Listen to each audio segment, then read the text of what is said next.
Hi.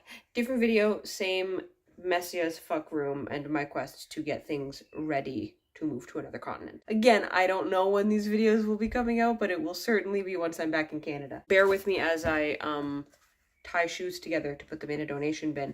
I today want to just get started talking about the queer representation in the House of Night series. This is a topic I could talk about a lot.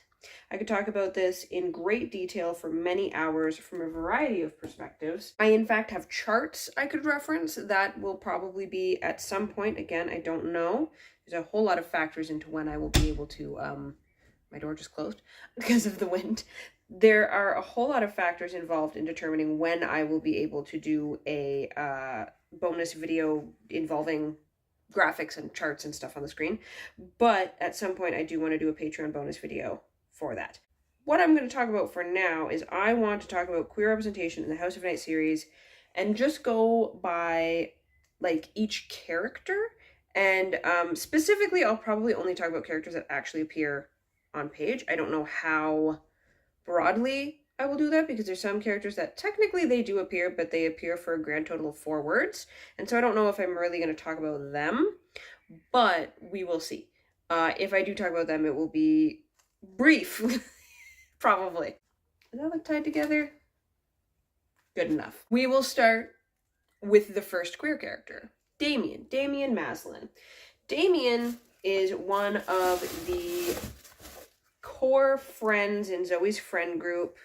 He is the smart one and he's the gay one, and that's pretty much all we know about him.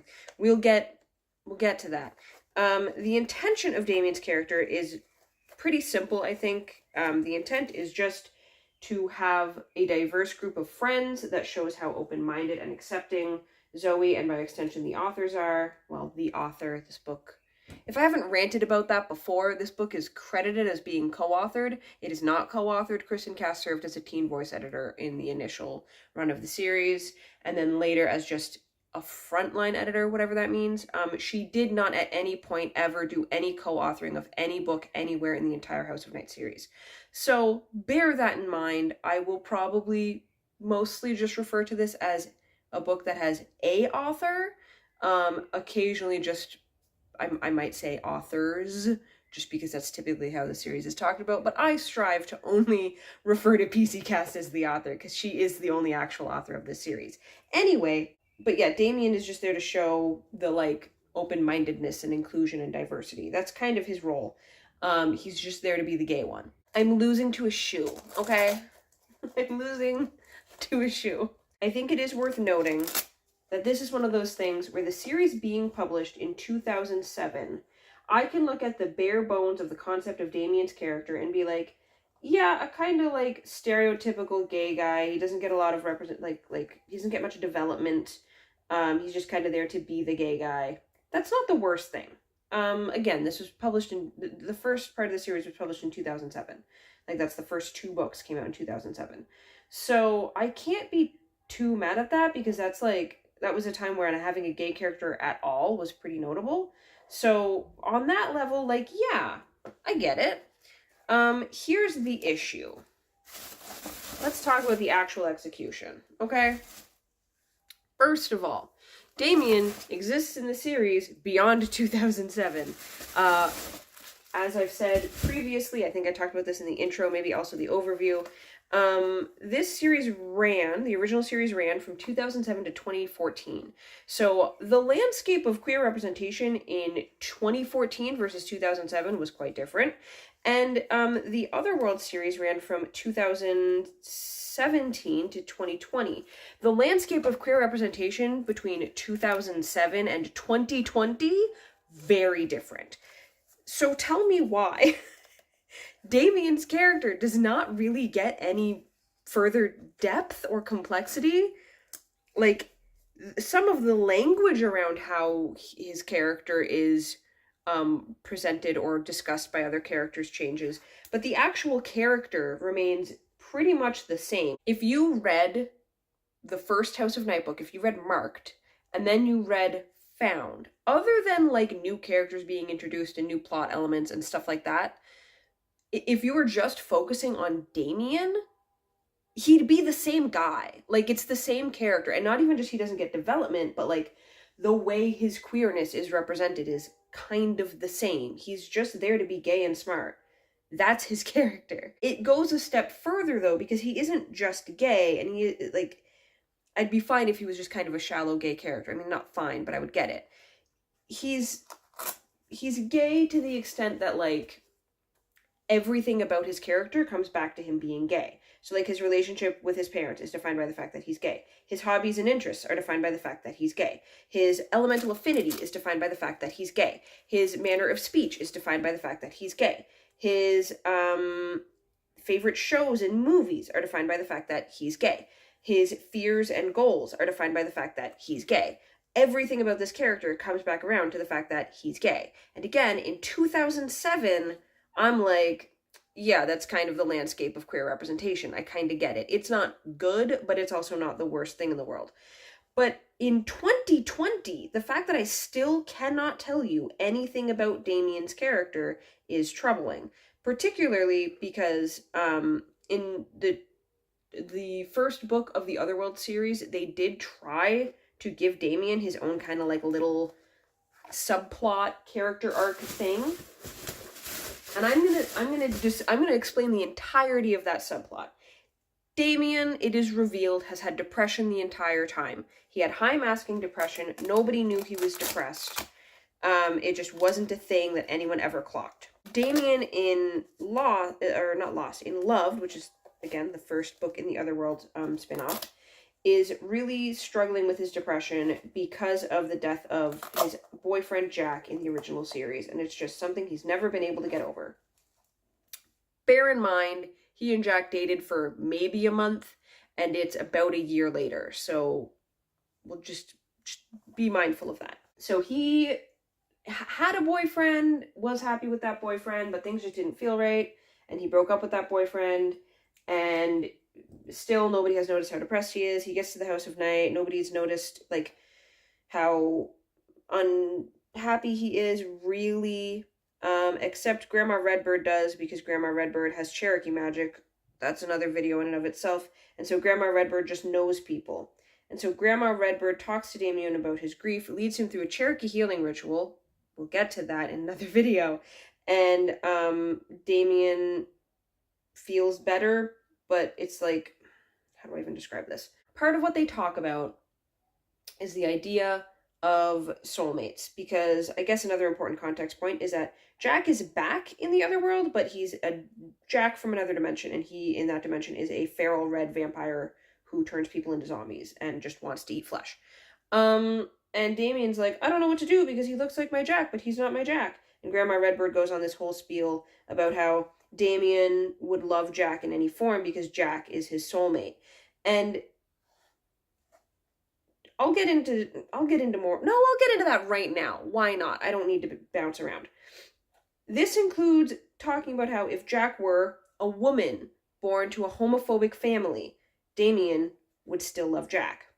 If Jack was I think it specifically says an Asian man who had never heard of a vampire before, which is such a weirdly specific choice. I get what they're going for. They're going for the idea of, like, no matter what race or gender or whatever Jack was, you would still love him. But the problem with that perspective is that one of Damien's only defining characteristics in the series is that he is gay. So to suddenly be like, you would love Jack if he was a woman, I'm like, would he though? Because Damien is the gay one. That's all he has. He's gay. That's his whole character. But also, the conclusion of that scene is that Damien just needs to accept joy. We can have a whole other conversation about the representation of mental illness in this series as well. But the takeaway is Damien just needs to open himself to joy, and he'll get over his depression and he'll be fine. And then Damien goes, and because of Grandma Redbird's protective magic, he's able to have a moment with feral Jack. And then things happen that cures all the feral vampires, and he and Jack are together again. And his depression is never mentioned again. So Damien's subplot has very little to do with Damien. It's about Jack, and it's specifically about being gay. He's depressed because he's gay. Like, that's the thing I guess I didn't get into. He's depressed because of rejection from his parents and his community growing up because he's gay. So his subplot about being depressed is about developing depression because of ostracization for being gay, and also about grief for his boyfriend, so about being gay. So it's still just about him being gay, and it's also a subplot that he doesn't resolve. Grandma Redbird gives him Cherokee healing magic, and then another character completely separate from this scene does her own thing that ends up curing all the feral vampires. And so Damien's subplot is just resolved through no effort of his own, and it never comes up again. His depression is never discussed, explored, mentioned ever again. So he remains an incredibly shallow character. The only things I know about Damien relate to his sexuality. Everything about him. The one thing that isn't directly tied to him being queer, in one way or another, is he's smart. That's it. And he's only smart so that he can deliver exposition and do things for Zoe. Editing Rachel, I feel like I was not as clear as I could have been on that last point about Damien's intelligence. Damien being smart never serves Damien, really. His goals for the future aren't related to his intellect. His passions aren't related to his intellect. Like, there's nothing, he never uses his intellect to pursue his own goals, his own means, his own ends. It's always just a thing that's there because it's useful to the author for exposition, or it just means things can be handled off page for Zoe, and Zoe can continue on with whatever, usually boy stuff, she's dealing with. And so Damien's intelligence is never about him or for him. I need to find bags so I can bag up the rest of these shoes and stuff. I'm gonna pause this for now, and I'll come back and I'll rant some more while I pack more stuff. I hope it's not too distracting that I'm packing stuff, but like, you're gonna have to deal. This is what my life is right now. I'm back. Another thing that's really worth noting about Damien's character and how his queerness is represented is that he's very much subject to an acceptable target mentality. A recurring joke in the series is to call Damien Queen Damien. The twins and also Aphrodite regularly call Damien Queen Damien. So they are effectively making a homophobic joke at Damien's expense. And it's supposed to be funny. I don't know what the joke is, except that you're an asshole. Editing Rachel here again. I misremembered some stuff slightly with this one, which is why this clip is a little chopped up. In my memory, in the scene where they first call Damien Queen, he reacts negatively to it, but he doesn't actually. We don't get to see his reaction to it, but what's notable is that he never responds positively to it, and he never self-identifies with this kind of language. He never refers to himself with feminizing language, and so when the other characters are referring to him with this kind of language, they're always doing it in a kind of mocking or joking, but like insulting way. And so the butt of the joke is just haha gay. And so that's kind of what I'm trying to get at here. I don't know if I was quite as coherent in the original clip.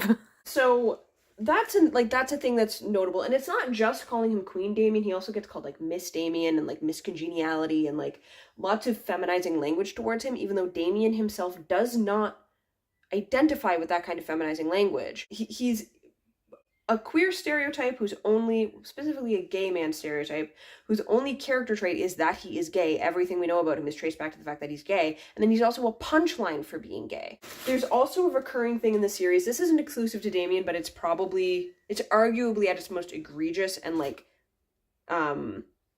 excessive with Damien, the most obvious with Damien, is the equating of male homosexuality with femininity, and specifically equating gay men with women, to the point that the introductory conversation for Damien, notably, I have read the updated version of this conversation in the like updated version of Marked, and I'll touch on that.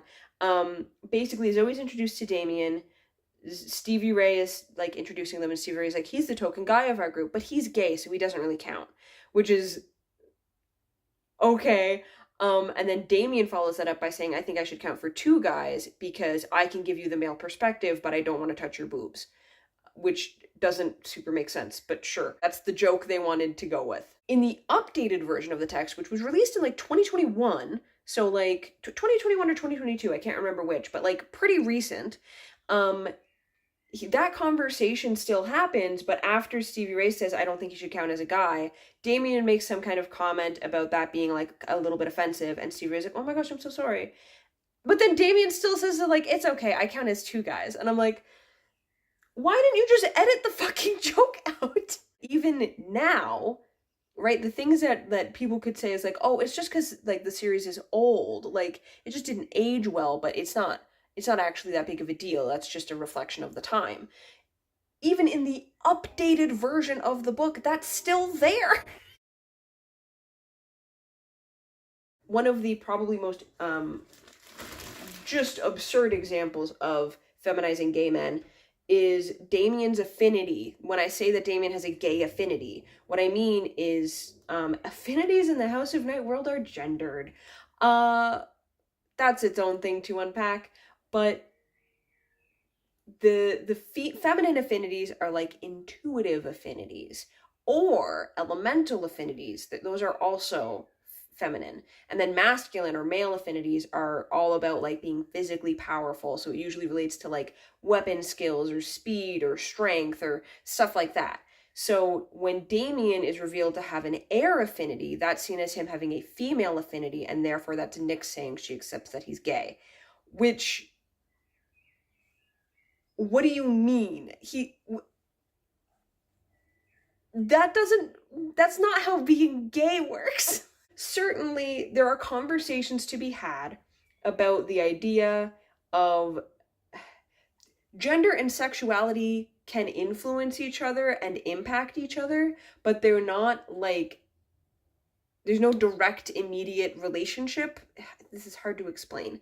Like, certainly there are lots of gay men that probably feel closer to femininity than they do to masculinity, but that's not because they are gay.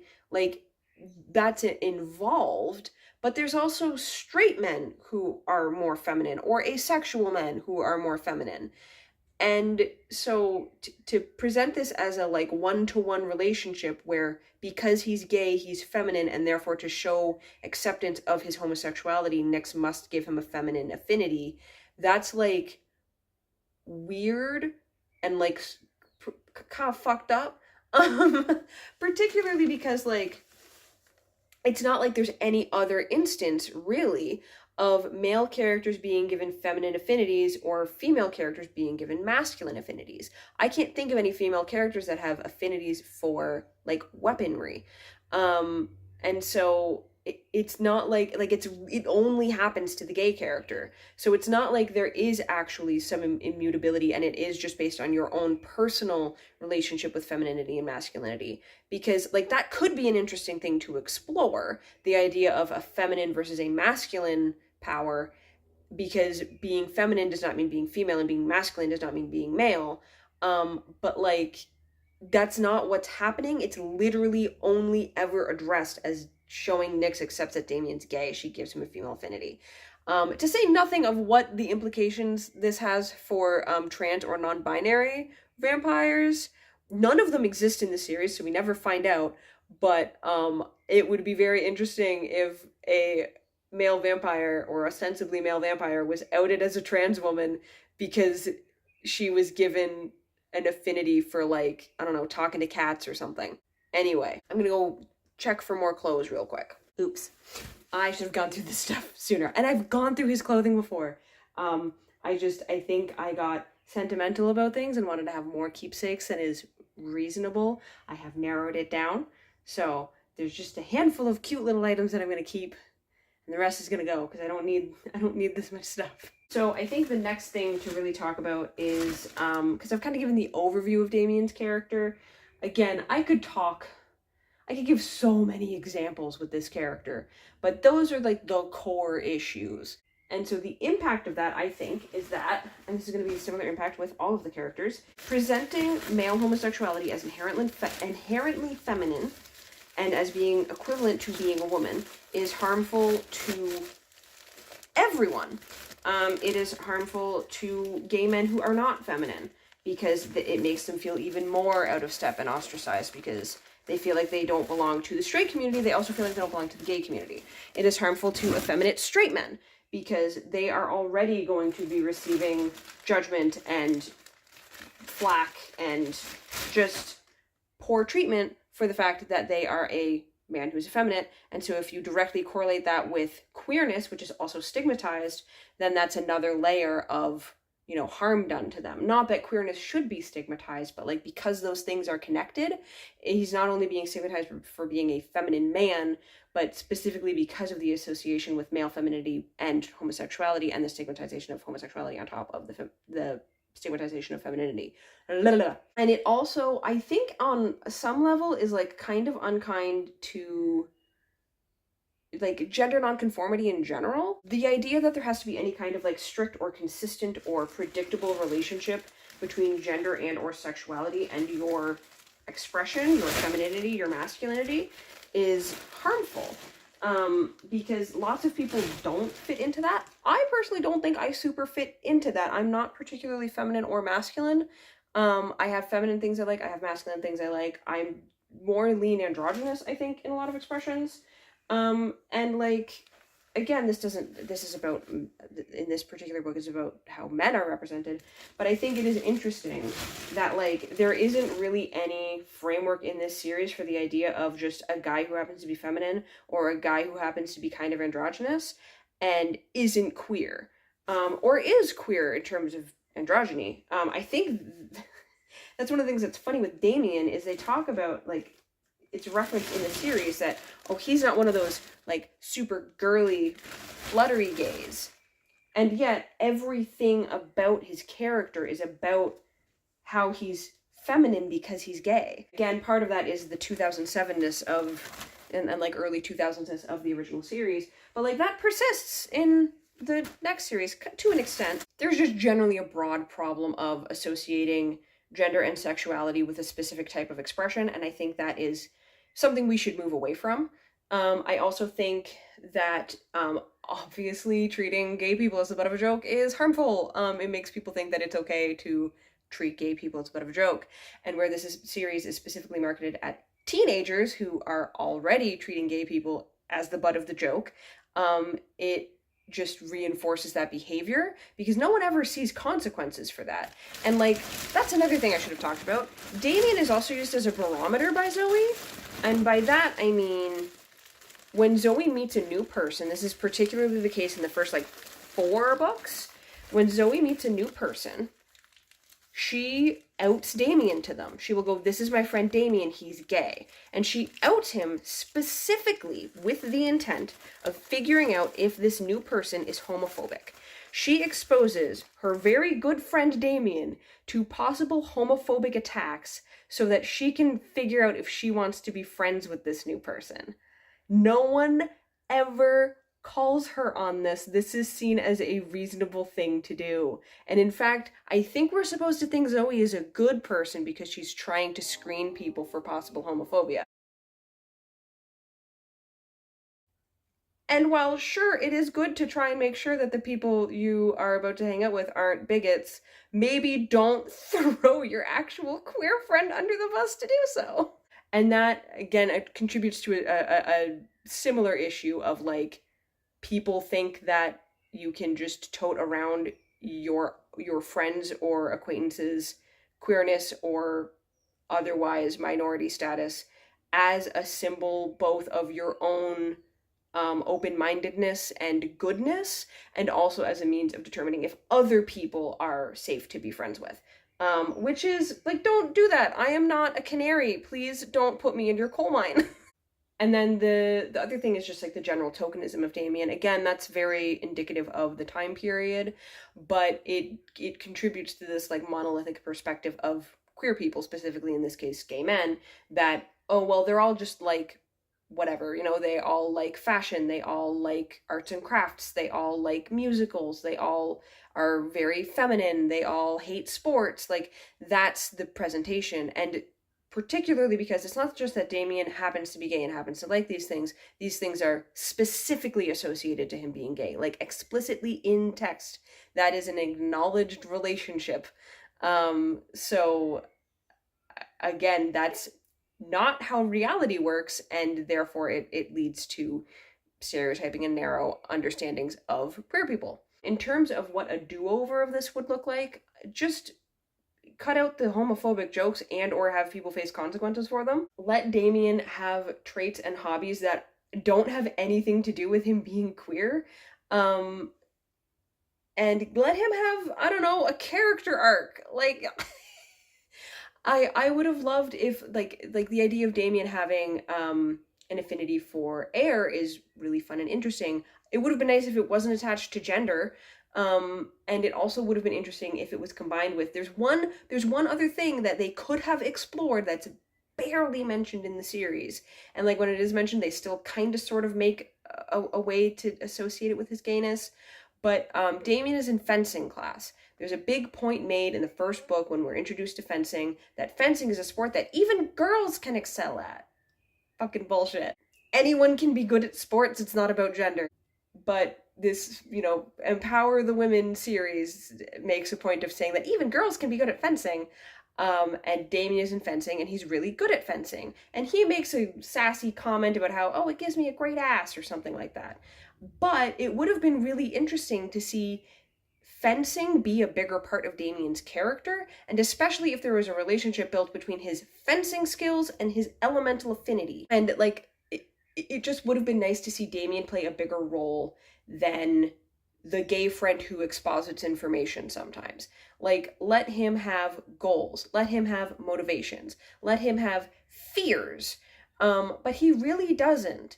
And it just would have been nice for him to have some kind of actual backstory outside of, I'm gay and I grew up in the Bible Belt. That sucks. Like, did he have any friends? Did he have a crush or almost boyfriend before he got marked? Even in one of the very few instances where he talks about like what his plans for the future were before he got marked, he wanted to be not a fashion designer, an interior designer, because he's gay. And it's like, can he not have any goals or dreams that aren't about being gay? So I can't think of specific examples necessarily outside of the fencing thing, but it would have been really nice to see Damien with something, anything. I think that's where I'm going to leave this clip. I will have much more to say about many other characters, but I do need to start bringing some of these bags to a donation bin because I have many bags and I'm starting to lose my voice from ranting so much. So I'm going to leave this clip here. I will talk later, hopefully with a cleaner background next time. Okay, bye. Sorry, quick pickup right before I deliver these to the donation bin, because I had a thought. Even if Damien's character still remained very focused on the fact that he's gay, and like a lot of the aspects of his character trace back to him being gay, at least actually explore those aspects. Like I mentioned in the overview section that it would have been interesting to see Damien and Zoe bond over their religious trauma. That would have been like an interesting thing to explore in light of him being gay and growing up in the Bible Belt. What was that like? It's mentioned, it's brought up, but we never get to see Damien like unpack that or heal from that or like deal with transitioning into this culture where being gay is acceptable. So like that would have been, it at least would have given him depth, even if basically all we know about him is that he's gay. At least that it would have been something that had like heart to it other than just like, Damien's gay, that sucks. Anyway, actually done now. Also, just real quick, I want to show one of the items I am keeping from when my fellow was a baby. This was like my favorite one of his. It's so fucking cute. It says naps in the NASA font, and it is precious. Clothing has been dropped off. I have about 15 minutes before my husband and kid get home. I have about 20 minutes of space left on my phone. Let's talk about Jack. The intention of Jack in the series seems to be that he is the sweet, wholesome, nerdy little guy who everyone adores, and he never does anything wrong. He's always a delight. That's kind of the vibe he's supposed to be. And he's just like Damien's wonderful boyfriend, and they're such a sweet, wholesome couple. That's the intention, as far as I can glean. What we actually get is Jack fills 3 core roles in the series. He has 3 core things that he does. First of all, he's Damien's boyfriend. He's just there to be Damien's boyfriend. That is his primary purpose in the series. He is just another gay guy so that Damien has a boyfriend. His secondary purpose is that he's really good with audiovisual equipment. So every time Zoe has a ritual, he just picks the music for her and gets all of it set up and does the audiovisual part of all of her rituals for her. Zoe never has to think about it. And then the third thing Jack does, and arguably the most important, though it is the smallest piece of his part of the story, bearing in mind I'm just talking about the original Jack in the original series, the biggest thing he does is die. The most important contribution Jack has in the House of Night original series is dying through ritual sacrifice. Now, his death has nothing to do with any of his actions or choices. It isn't related to fears or motivations. It isn't a comeuppance. It doesn't feel like a conclusion to his story. Because Jack never has a subplot or character arc. Jack never really has actions in the story. He's just there. This is to the point that it is a running thing in the series that, like, you'll be reading a scene and Jack is in the scene at the beginning, but by the end of the scene, he's just not there anymore. And it's not that he exited the scene, it's that the author forgot he was there, so he ceases to have dialogue. Or conversely, he just randomly appears in the scene in the middle of the dialogue. Not that he enters the scene, he's just suddenly there when he was not introduced in the scene. And that's like kind of, I think, very indicative of Jack and his role in the story is he's just there to be there. He's there to be Damien's boyfriend or Zoe's audio-visual nerd. That's all he does until he is needed for a ritual sacrifice. And his ritual sacrifice, again, it has nothing to do with him. This is per how PC Cast has talked about this decision in the book. Neferet had performed this dark ritual, and payment for this dark ritual had to be the death of someone who was purely good, purely of the side of light. And PC Cast said that when she wrote that into the story, she knew that it was going to be one of two people who died. Either it was going to be Grandma Redbird or it was going to be Jack. And she decided that she couldn't kill Grandma Redbird. Grandma Redbird was too precious and important to kill off. The unspoken thing being that Jack is expendable. Now, I don't know if you're familiar with the bury your gays trope, but it originally emerged during the Hays Code, which was this thing in Hollywood that regulated how certain content could or could not appear on screen, and it also had a ripple effect into other media. And one of the things with the Hays Code was that homosexual or queer representation couldn't exist unless it was presented as shameful or sinful or was punished in some way. And so there was this really strong trend of if a character was queer or queer-coded, they died or their partner died. And this also extends into modern representation, even past the Hays Code, because the frequency of queer death during the era of the Hays Code influenced how people think of queer characters. And that combined with the tendency to tokenize queer characters means that queer characters are often killed because it's just dramatic and tragic, and because they're often really expendable. If you're a token character, you're super expendable.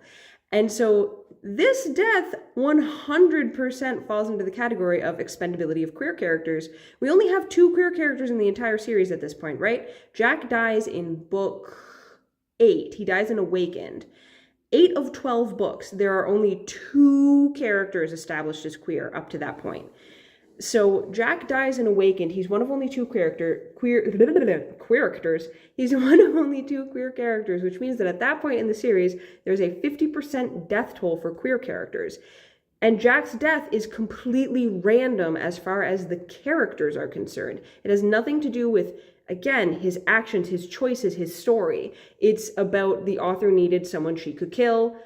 And it is specifically she needed someone she could kill to meet Neferet's demand for a sacrifice and motivate Zoe to get back to her role in the story. She was off doing other things at this point. And so that means that Jack, a queer character, died for two straight characters. He died to serve the needs of two straight characters in the narrative. And so that's like, to me, that's very much in the realm of barrier gaze, because he had no agency in his death. It doesn't feel like an actual conclusion to his story because he didn't have his own story. He's one of very few queer characters in the story, so it leads to an extremely high, disproportionately high death rate for queer characters within the context of the series up to that point. And it is done to motivate or benefit straight characters. We can have conversations about Neferet's sexuality later in this video, but for these purposes, Neferet is straight. Certainly original Neferet, as far as is ever established, is straight. So, Jack exists to be serviceable. He exists to meet other characters' needs, which isn't an entirely or like objectively bad thing. Sometimes you need characters who are just there to serve other characters, to serve the narrative, to serve a role. But the fact that he's one of only two queer characters in the story, and Damien, as previously discussed, also doesn't really get a character arc or like individual role in the series, like really compounds that issue. And I think the impact of that is, extremely worth noting, the book where Jack dies in Awakened, the dedication is to the queer community. PC Cast wrote a book in which she kills one of the only queer characters in the series at that point, and she went, I know who I'll dedicate this to, queer kids. And she specifically dedicated it to queer kids because at that point there was like, this was happening at a point in time where there was, at the very least, media attention towards queer suicide. Obviously, I think anyone who knows anything about the queer community is aware that suicide has been a problem for a very long time, and it continues to be a problem. But this was a moment in time when it was getting media attention. So PCcast looked at the suicide rate of queer teens and went, that's so sad. I'm going to kill a queer character in my book and dedicate it to this grieving community. What? Anyway, so the impact obviously is that treating queerness as expendable and okay to kill for the sake of tragedy and to motivate straight characters is really fucked up, particularly in a landscape where I think, when would Awakened have been published? Maybe 2010. It might have been 2010. I think it might have been 2009, somewhere around then. This was a point in time in which the landscape for queer representation was still pretty sparse. It was improving, but it was still pretty sparse. And so it was very much a time where, like, yeah, queer characters just die. And as a queer person, that's not a good feeling when all you see of yourself in media is tragedy. In terms of a do-over, though, there's so little to Jack's character that it would be very easy to improve it because there's just nothing to it.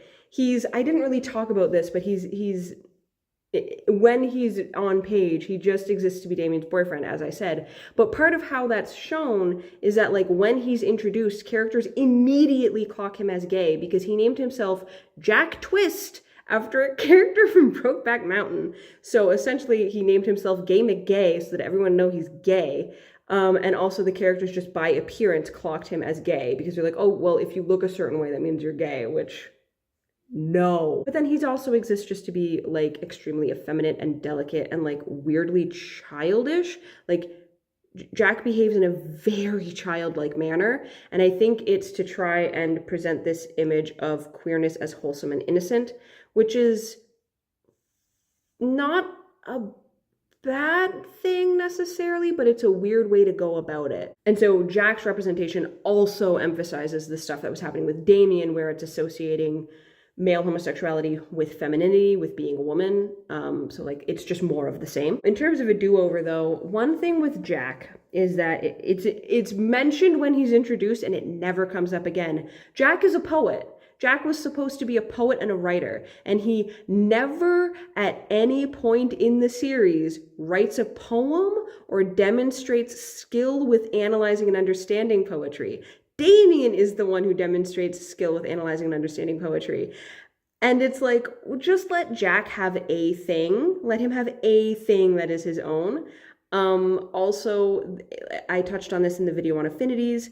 He doesn't do anything with his affinity, it's mentioned and we never see it actually used. As far as I can tell, affinity for technology is just code for he knows how to use a speaker system or something. So it would have been nice to see that actually like explored, and particularly like explore his relationship to his affinity. How does he feel about this affinity? Even down to his death in the series. Oh, I think my kid's home.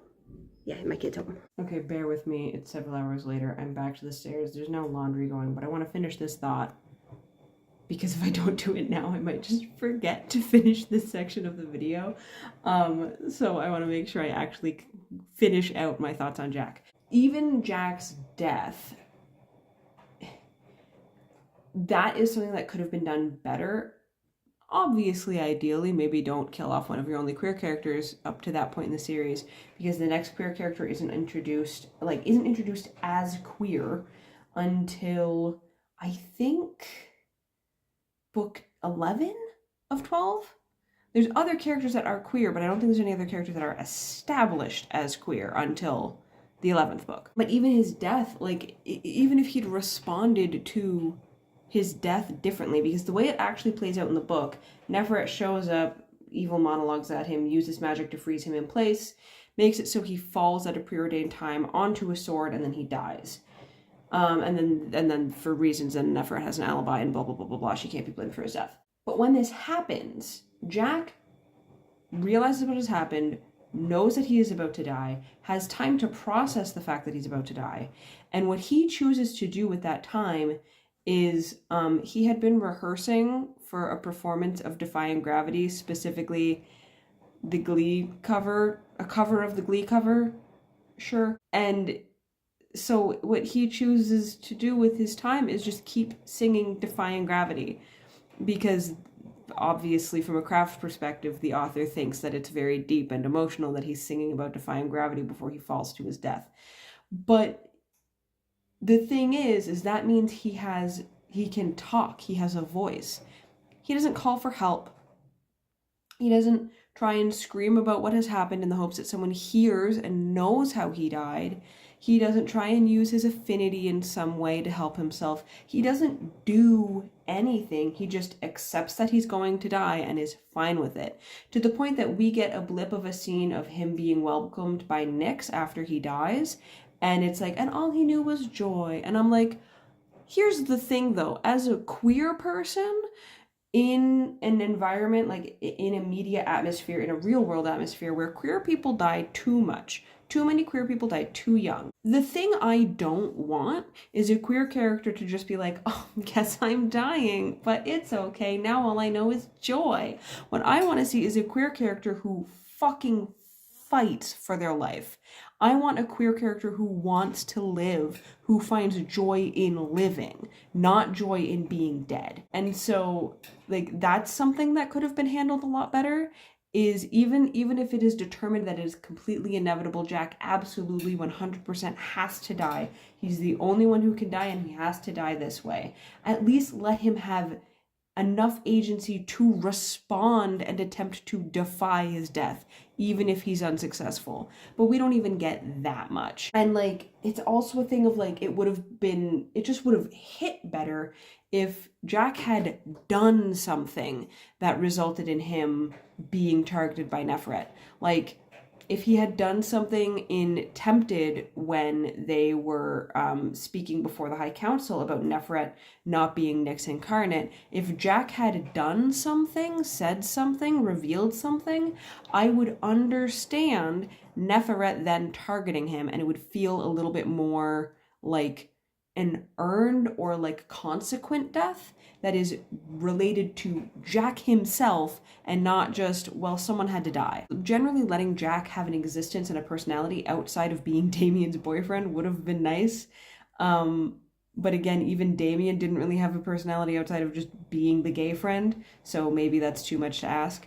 But largely a do-over of this character would just involve him actually doing something and also not being the butt of a bunch of homophobic jokes, because that is also a thing with this character. I think that wraps up my thoughts with Jack. If anything else comes up, I'll talk about it. Bear in mind, this is just the original Jack. other Jack, I will probably have other things to say about later. Other things about other Jack. But that will be another clip another time. I'm running out of space. I gotta finish off this clip and then move stuff to my laptop. Okay, bye! So we've talked about Damien. We've talked about Jack. Let's talk about Aaron, the original Aaron. I'm going to save all the Otherworld counterparts for the end. I'm going to try and talk about this roughly in chronological-ish order. This piece is a little funny in terms of timeline because in the original series, Aaron is never established as queer. We never have any indication that Aaron is queer in the original House of Night 12-book run. What we do have is in the Otherworld series, other Aaron is indicated to be queer and PC cast out of text. I think it was on Twitter. I don't know if I have a screenshot of it, so that's lost. But she did confirm somewhere out of text that Aaron is in fact bi. Technically, Aaron in the original series is also bi. It's just never shown. But I still want to talk about her character because I think that also lays some important context for how other Aaron is portrayed. Original Aaron, as she's established, is best friends forever, soul sisters. They're considered twins with Shawnee. They literally refer to each other as twin. They finish each other's sentences. They like match outfits. It's a whole thing. And they form this kind of catty duo. They're really bantery. They're both supposed to be super clever and funny. And Aaron is basically supposed to occupy this role of looking like kind of just the ditzy, fashion-obsessed, boy-crazy blonde, but she's actually quite intelligent and like wise. It's this whole thing about in Zoe's circle and leadership of this student organization called the Dark Daughters. Aaron represents water, and water is supposed to embody wisdom. So like it's a whole thing of Aaron looks dumb, but she's actually wise. Whatever. So that's Aaron's intended characterization. You know, seems shallow on the surface, but actually is quite deep. Haha, water puns. What we actually get is Aaron, for most of the series, doesn't have a personality. Aaron's personality is that haha, she's white and her best friend is black and they act like they're twins. Isn't that weird? So she's just the white girl who's best friends with the black girl. That's Aaron's personality. That's literally all she has. Because Shawnee is the one who's more defined. She's defined by the fact that she's black. But Shawnee is the one who's more distinct, and Aaron just exists as a copy of her. Editing Rachel. This maybe has a better place in another video, but I'm thinking of it while editing this video. So I'm going to talk about it now, and maybe I'll bring it up again later. But the twinness of Shawnee and Aaron is very interesting because in the acknowledgments of an older PC Cast book, or maybe it was written in time with the House of Night series, I don't know what the actual publication date is, but whatever, in a different book series, one of her Goddess Summoning books, Goddess of Love, in the acknowledgments, it says, and I'm reading it from my laptop, a big thank you to Shawnee Cole for helping me choose. Really, twin, I couldn't have done it without your invaluable research. So PC Cast is or was friends with someone named Shawnee Cole. I don't know if she's still friends with this person, who, and she and this person referred to each other as twin. So probably Aaron is in a weird way a PC Cast stand-in, sort of halfway. So I just thought that was an interesting thing to point out. And maybe if I do eventually want to do videos where I just talk about the characters, and that might be an interesting thing to unpack, because Aaron is also a real character, or a real person rather. So we'll touch on that stuff later. And she really doesn't contribute much to the story outside of being Shawnee's twin and being water for Zoe's circle casting. So most of the original series, Aaron is just kind of a nothing character. And then in, which book was it? I think it's in Destined, Aaron and Shawnee start to grow apart. And basically what happens is there's been a whole bunch of deaths back to back to back. Or maybe it's after Destined. Maybe it's in Hidden. I can't remember. They blur together. Late into the series, book 9 or 10, Aaron and Shawnee start to grow apart because there's been a lot of deaths and Aaron is getting kind of numb to them, and she just wants to move on and like all she really cares about with the funerals is like, well, we're just gonna buy clothes and look good and we'll move on. And Shawnee is like, well, I want to like grieve and mourn and process, is the intention of the scenes anyway. They're not handled that well. And I'm fuzzy on the details because this is such a random blip in the story, because Aaron was a nothing character up to this point, Shawnee to a degree as well. And so they have this big falling out basically. And then from that point on, Aaron's characterization is that Aaron is bad. Aaron is now an antagonist character. And we know she's an antagonist because she starts being a slut. She gets in a relationship with Dallas, who is evil, and she does stuff like strip into her bra and panties and dance around in a water fountain for him, and then I think have sex in a water fountain with him. It's very strange, but essentially she descends into evil, and by evil I mean she gets super promiscuous, and she cuts off from Zoe's core group. Then in Revealed, right? Revealed? Yes, Revealed, the second last book, so book 11. For reasons, Neferet is incorporeal, and her spirit flies through Aaron while she's doing evil things around campus. And so from the force of Neferet's evil or something, it's unclear, Aaron rejects the change and dies. And that's the conclusion of her story. So she went from a nothing character, then she had a falling out with her best friend, turned into an evil slut for like a book, maybe two, and then died just randomly. And that's the conclusion of her story. Now, that already on its own, just for any character, is like, that wasn't handled very well. I don't like the sex shaming. I don't like that sexuality and promiscuity is being specifically attached to villainy. And I don't like that this character just randomly died. And that's kind of sort of like there's a mini redemption, like as she's dying, because she like apologizes to Shawnee. Like, it's just like a very weird way to handle this character. There's also some weird shit if you look it up. Aaron Bates, this character, that is a real person. Aaron Bates worked for PC Cast.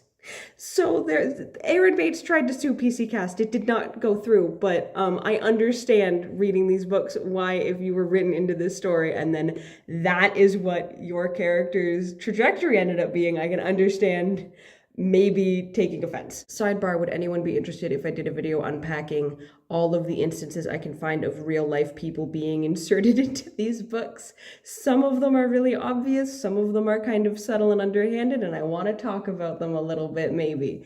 Moving on. So it's already like kind of a fucked up way to handle this character, but then you add in the fact that I don't know if this was intended at the time she was written, but certainly retroactively, Aaron is bi. So the only canonically bi character in the original series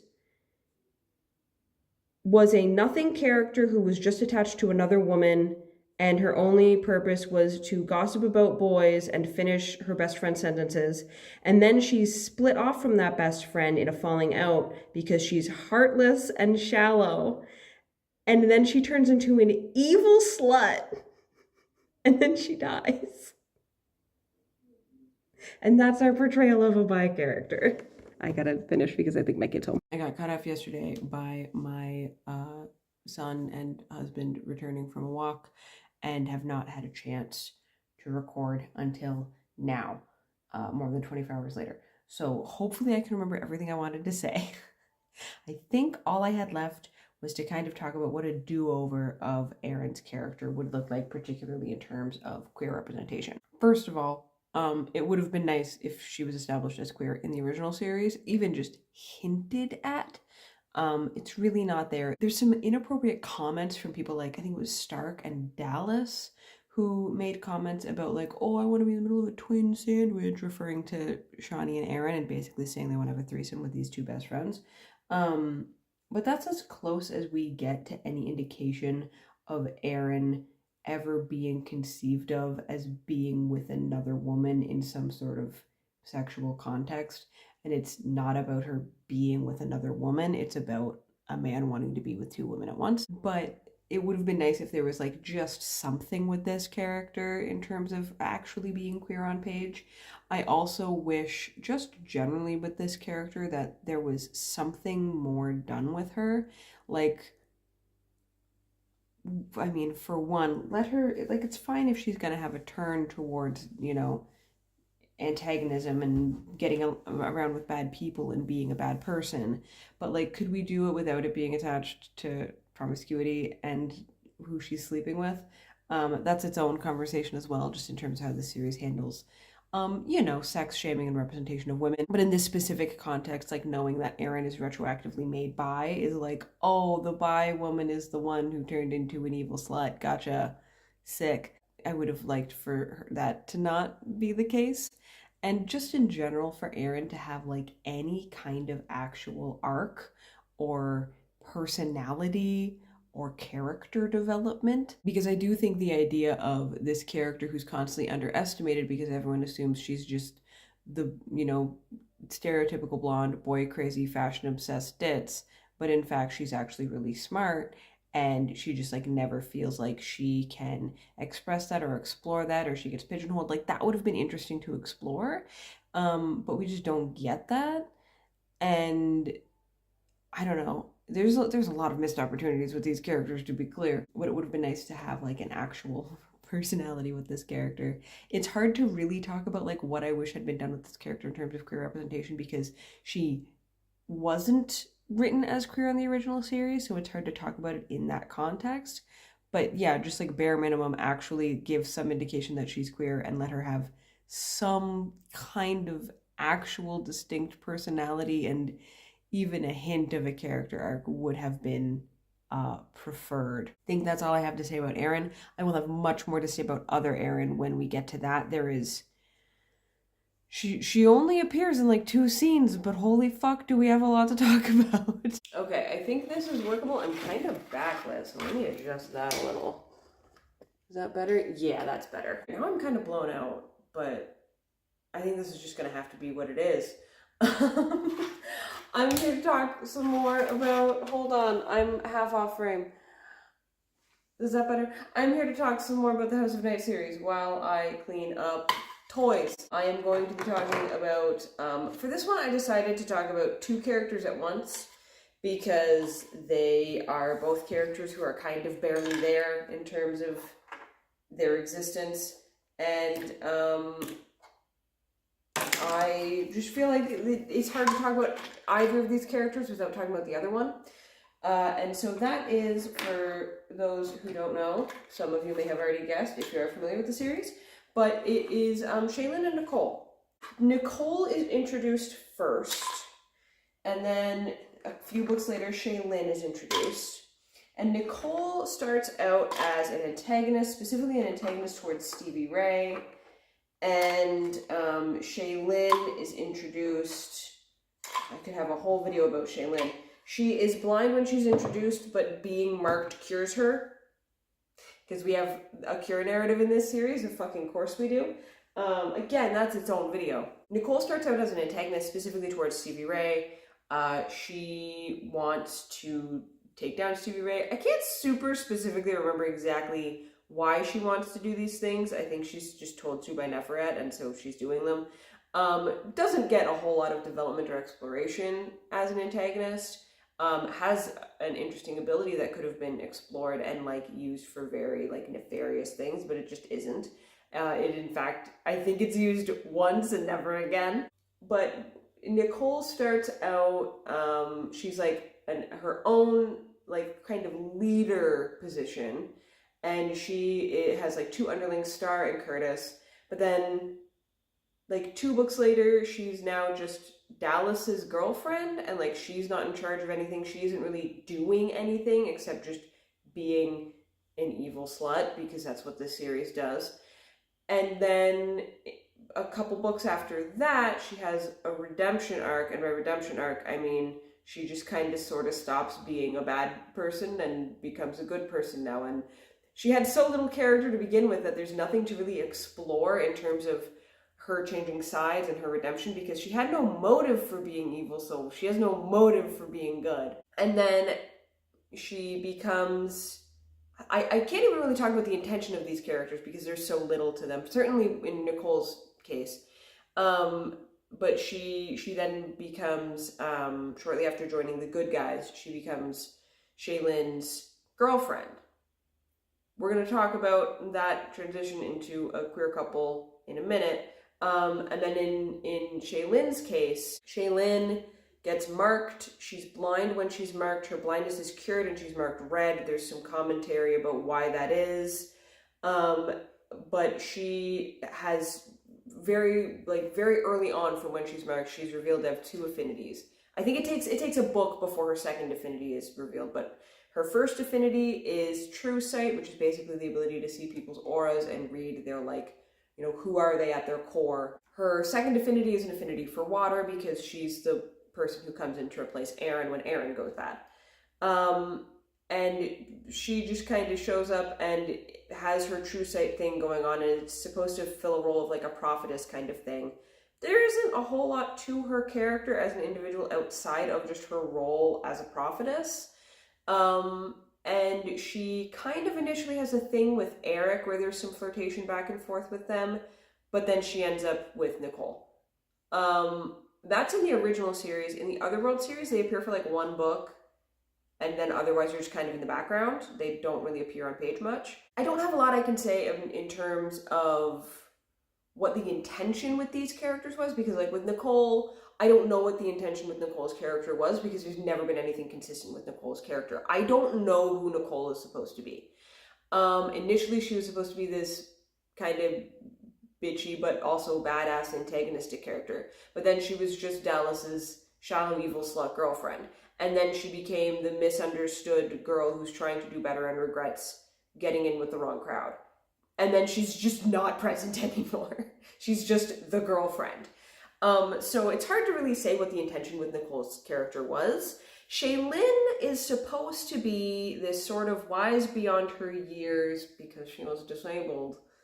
That's not inferred. That is explicitly stated in the like there's this like introductory section of Loved, the first book in the Otherworld series, that like gives a quick rundown of some of the key players and like aspects of the series, and it literally says that Shaylin has a unique maturity because she was blind.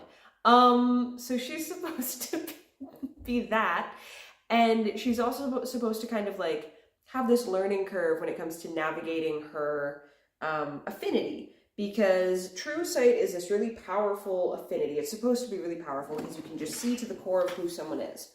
And so you have to be careful about how you navigate that ability because it's easy to cross boundaries and overstep. And, you know, for having an affinity that's all about seeing through people's artifice, you can still misjudge people. And that's an interesting idea. And she's also supposed to kind of, almost think she's supposed to be maybe a bit of a foil, or like she's certainly supposed to play off of Aphrodite, because they like get at each other a lot. And then just generally, I think she's supposed to be like, I don't know how to articulate it. I get the sense that she's supposed to come across as like, at least on first impression, she seems like she'd be very sweet and timid, but then you get to know her and she's like got a bit of a mouth on her and she'll stand her ground and that kind of thing.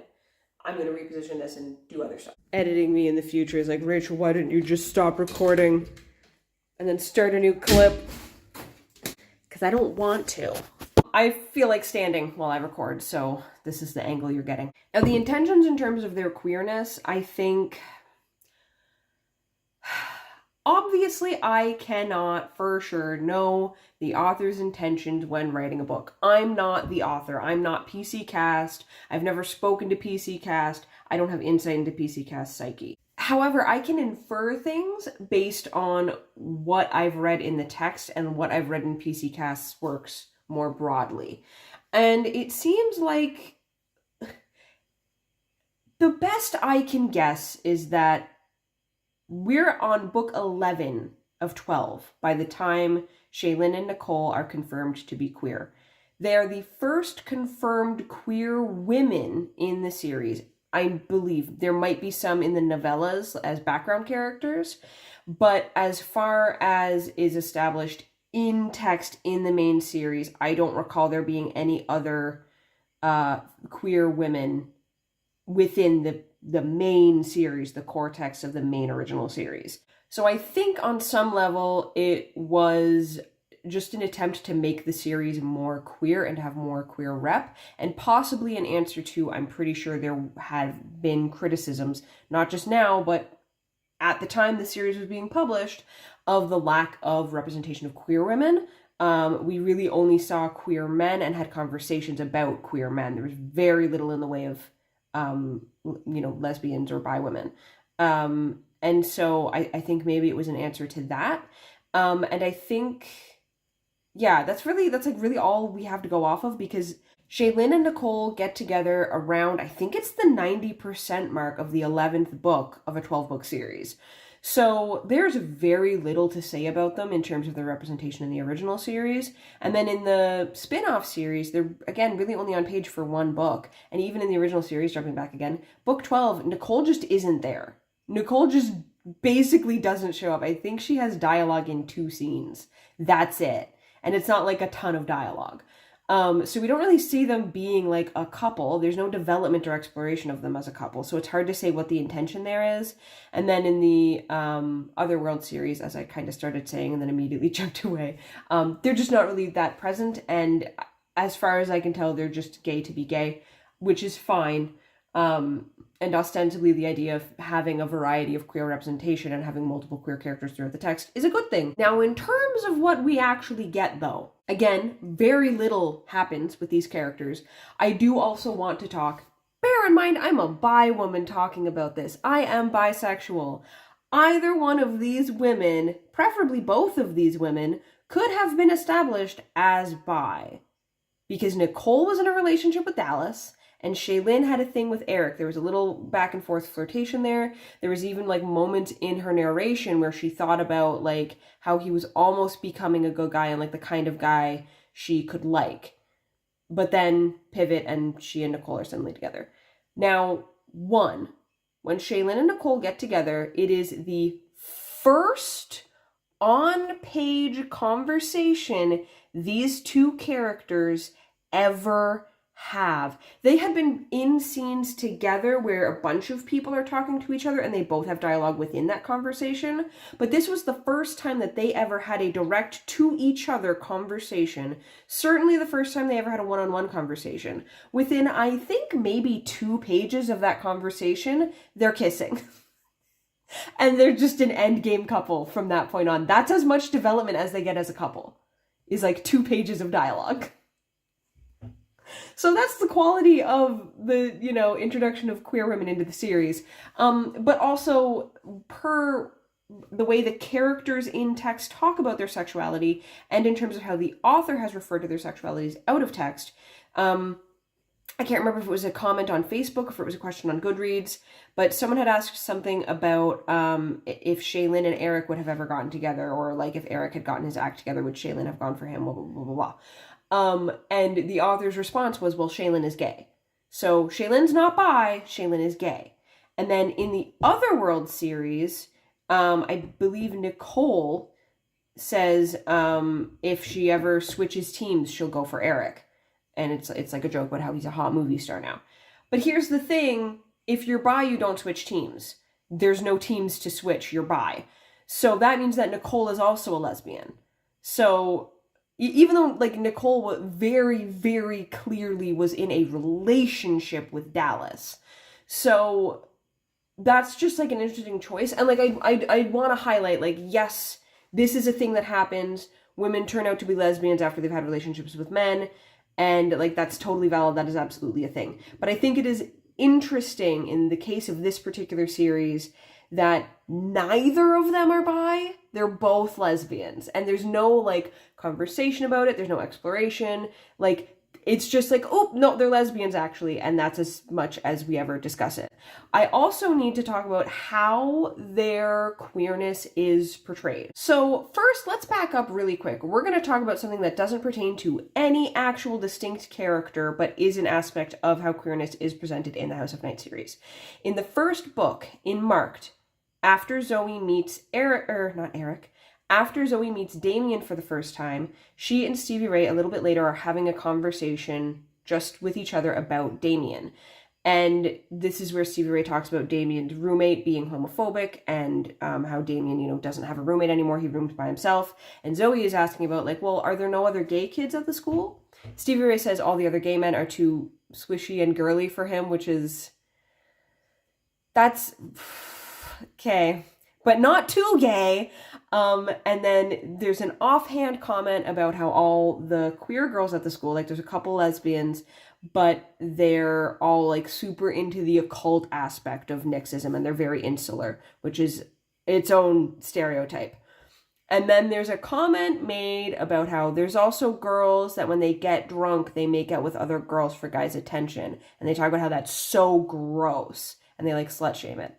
And I'm here like, okay, so our first and kind of only representation of female queerness in this series is lesbians are super like insular culty people who don't really interact with the rest of the queer community.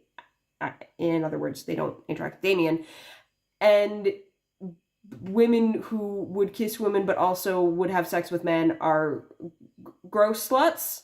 Like, they don't refer to them as bi, but like this is how bi women are talked about. Part of the reason it took me so long to realize I was bi is because I don't fit this particular stereotype of female bisexuality. So, you know, it is leaning into that. And then fast forward, we finally have our first on-page representation of bi women, not bi women, of queer women, where they are explicitly queer, that we know for sure they're interested in women, they're dating each other, they're kissing each other, we know these are women who are queer. And the first thing that happens is they have their little scene together, and then in the next book, the next time we see them together, Shaylin and Nicole are like, they have a little kiss for reasons they're in the field house prepping it for refugees. We don't need to worry about that. And Zoe and Stevie Ray and Aphrodite see this and they're giving commentary on the scene as it happens. We are literally getting this scene from the perspective of spectators. Their lesbianism is something to spectate and give commentary on. And they have comments about like, oh, Eric has noticed them. Ooh, Eric's going to be upset because Eric had his eyes on Shaylin. And like Nicole kind of puts a protective arm around Shaylin or something. Or is it Nicole who does that or Shaylin who does that to Nicole? I think Nicole does it to Shaylin. And there's a comment about like, oh, we know who the man is in the relationship. And like the way they're presented in that book, pretty much the only time we really see them being a couple is them being like they're a spectacle for a group of straight women to observe and give commentary on. And like that's already uncomfortable and kind of fucked up. But then we get to the Otherworld series, we get to Loved, and Shaylin is talking about how, you know, she's the high priestess of the San Francisco House of Night. We can have a conversation about how, you know, I'll have a comment on that right now, actually. Shaylin is the high priestess of the San Francisco House of Night because San Francisco is to the west and water is represented in the western direction. Also because it's a gay city and she's gay. Damien, incidentally, is the high priest of the New York House of Night because it's to the east. And also New York is a hub of the gay community and he's gay, so he goes to the gay House of Night. So you may see a pattern here in terms of how things are determined for these characters. It's just based on them being gay. But Shaylin is talking about how she led this ritual when she was opening the House of Night and she cast a happiness spell. And when she was casting the happiness spell, she thought about something that made her happy, which was her girlfriend, Nicole. And so this happiness spell caused all of the women in attendance to start making out with each other.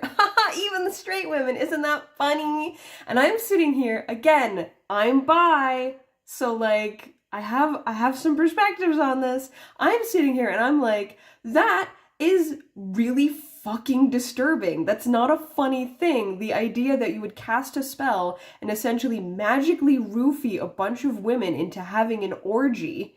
It's not clear if it gets sexual, but like they're making out with each other. It's not like cuddling and a little kissing. They're making out with each other. They cast a magical orgy that forces straight women to have some degree of physical intimacy with other women. That is really disturbing, but it's played as a joke. Which, like, that on its own is already playing into the fetishization of female queerness. But then it goes further by having Eric make a comment about, like, oh, wish I could have been there to see that. But basically, it really plays into the fetishization of female queerness. And that's kind of all we get from them. Even, like, that earlier comment about, when Nicole said she would switch teams for Eric, she specifically says, she makes like a play off a Gone with the Wind quote, and it's like, I'll never eat pussy again, which, like, again, is equating female sexuality specifically with sex. It's not about anything else, it's just about sex. And you might be thinking, like, these are just a couple offhand comments, it's not that big of a deal. But, like, this is kind of all we get. Like, we don't really see them in any other context as a couple. And also there's other things later with other Erin as well. So, so far, even looking at the original Erin and how she's represented and the fact that she turns out to be bi, female queerness is, like, hyper-sexualized and fetishized, which is, I think it goes without saying, kind of fucked up. Again, as a bi woman, I'm going to talk about some stats. Yeah, I don't know if I'm putting a trigger warning at the beginning of this video, but trigger warning, I'm just talking numbers, but I am going to talk about sexual violence stats. So when you look at stats for sexual violence, one of the at most risk groups is bi women, and part of that is because of the fetishization of female bisexuality. It's an issue with queer women in general. Any queer woman is going to be higher risk for sexual assault than a straight woman, but it's really, really high risk for bi women.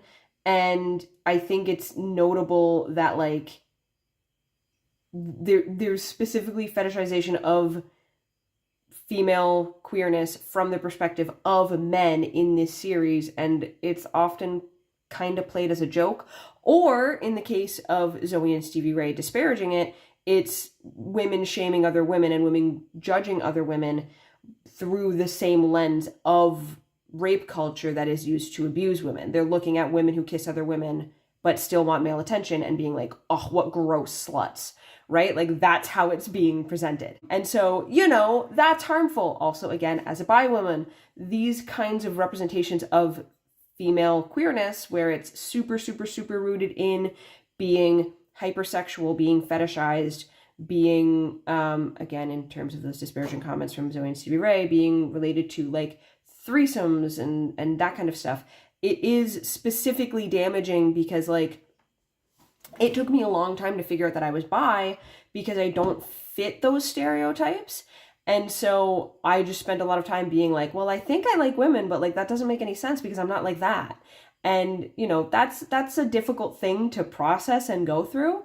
And, if there was not just more presence of female queerness in media, but more variety in how female queerness is presented, that would help a lot. It has improved now, but, like, at the time that this series came out, I think I could list, like, I could count on one hand how many bi women or potentially bi women I had seen in media. Noting that, like, per the original text, if you haven't looked at anything out of text that the author has said, you could interpret both Shaylin and Nicole as bi. Anyway, I'm also going to have some commentary, maybe I want to slip this in here, about characters who don't turn out to be queer, but there's queer stuff going on with them. I will have something to say about that because there's some words used, and we'll get to that. But in terms of, like, what a do-over of this would look like, step one, give Nicole an actual character arc. Let Nicole be evil. Let Nicole be an actual villain. Don't turn her into Dallas's evil, slutty girlfriend. Let her actually, like, continue on with her own antagonistic arc against Stevie Ray. Let Stevie Ray have two antagonists set against her. Let her have Dallas and Nicole against her. Dallas and Nicole can work together, that's fine, but let Nicole have her own thing. And then let Nicole have her gradual redemption arc, possibly because of Shaylin, because Shaylin has true sight. Maybe Shaylin, as I'm saying this, I'm thinking things, ideas are percolating. Nicole, when she touches people, can read their thoughts. Shaylin can look at people and see to the core of who they are. Imagine these two aspects butting heads, right? Right? Nicole is putting a hand on Shaylin and being like, I know exactly what you're thinking. I know everything about you. And Shaylin's looking at Nicole and being like, well, I can see to the core of who you are, and you're not like this. You aren't actually evil. Wouldn't that have been more satisfying? So we could have something like that. That would be amazing. I would be totally on board with that. And it could have been like a really interesting arc where like Nicole essentially uncorrupts, and through that arc gradually enters into a relationship with Shaylin, and it could have been really complicated and juicy and wonderful. But we don't get that. And also just simply like don't have a bunch of straight characters giving commentary on the activities of queer people. That's just kind of weird. Specifically, like, it's not just like a little bit of lighthearted gossip of like, oh, did you hear that Shaylin and Nicole are dating? Oh my god. They're specifically like observing them like it's a reality TV show. Also, of course, don't fucking do the happiness ritual lesbian orgy weird shit in the Otherworld series. Why the fuck would you do that? It's fine if you want them to have an accidentally messed up ritual. It's even fine if it is a ritual that is accidentally messed up by Shaylin focusing on her love for Nicole.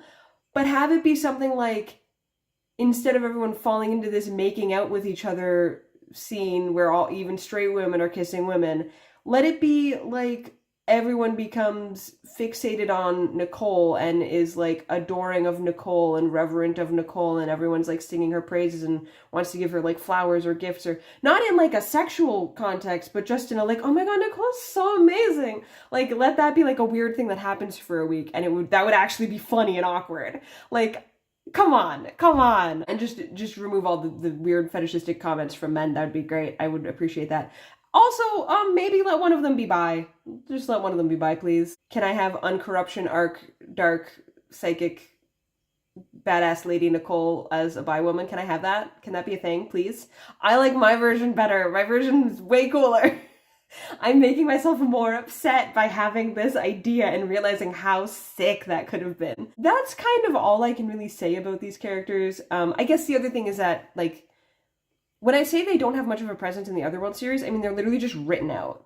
Like, they just stop being part of the series, and they specifically stop being part of the series because PC Cast wanted to add yet another self-insert of her daughter, Kristen Cast, to the Otherworld series. So she introduces Casey, who has an affinity for water and fire, and so then she writes out Shawnee and Shaylin so that there's an excuse to need someone with these affinities. But then also there's a whole thing where she brings in other Shawnee, and like literally it's because Casey ends up in a relationship with one guy and other Shawnee ends up in a relationship with another guy. She introduced these other female characters, wrote out her queer couple, wrote out the only female queer couple in the series so that she could bring in two other straight women and have them be the end game for these two straight men that she introduced. I'll have conversations about that as well because I don't think those men should have been fucking straight. But we'll get to that. So like they're just written out. They don't get any closure. There's no like, they don't have character arcs in the first place. But there's no like, you don't feel like their stories ended. They just kind of stopped. The author was like, yeah, I don't want to put them in this book. We'll just leave them out. Which is like, not like, we'll get to, when I do a video with charts, we'll get to like the track record in terms of how queer characters are concluded in this series, because it's not good. I was gonna get ready to go for a walk, but I realized that I can very quickly talk about Adam Palooka in this series. First of all, he is introduced in like the third last book of the original series. He is a real person. It's a real person. He's introduced to be Damien's new boyfriend after Jack dies. It is about 2 weeks, it might be longer than 2 weeks. It's maybe a month after Jack died. And Damien is just foisted onto this new guy who is a real person. Damien is 17, I think, at the time, 16, 17. And Adam Palooka, real world Adam Palooka, actual real world man, was 27.